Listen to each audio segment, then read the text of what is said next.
নিয়েছি এই যে পটলগুলো এইভাবে কেটে ধুয়ে নিয়েছি, ধুয়ে আমি এইভাবে ভেজে নিয়েছি, এমনি লবণ হলুদ ছাড়াই ভেজে নিয়েছি। নারকেলটাও আমি ভেজে নেব। আর এখানে মশলা নিয়েছি কাজু বাদাম, কাঁচা লঙ্কা, একটা শুকনো লঙ্কা, একটু আদা আর একটা টমেটো। এটা আমি সেদ্ধ করে নিয়েছি। এবার আমি একটা মিক্সড করব। তেল গরম হয়ে গেছে, এখানে আমি গরম মশলা দিয়ে দিলাম, এলাচ, দারচিনি, লবঙ্গ, আর এখানে দিলাম একটা শুকনো লঙ্কা আর একটা তেজপাতা। মশলাটা আমি করে নিয়ে এসেছি, যে টমেটো, কাজু বাদাম, আদা আর লঙ্কা ছিল।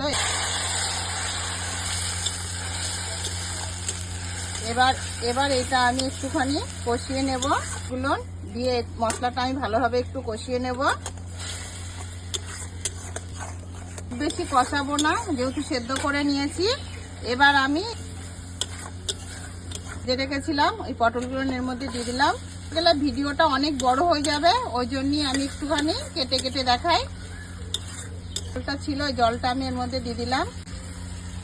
জল দিলাম না এর মধ্যে, এটা একটু মাখা মাখা টাইপের হবে, ওই জন্য যে নারকেলটা ভেজে রেখেছিলাম এবার এর মধ্যে নারকেলটা দিয়ে দিলাম। এটা কি হলো বলো তো?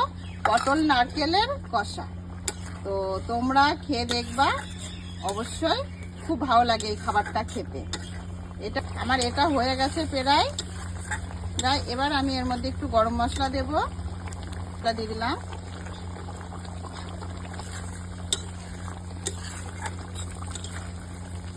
এটা হয়ে গেছে, কমপ্লিট হয়ে গেছে। এই যে এরকম মাখা মাখা রেখেছি।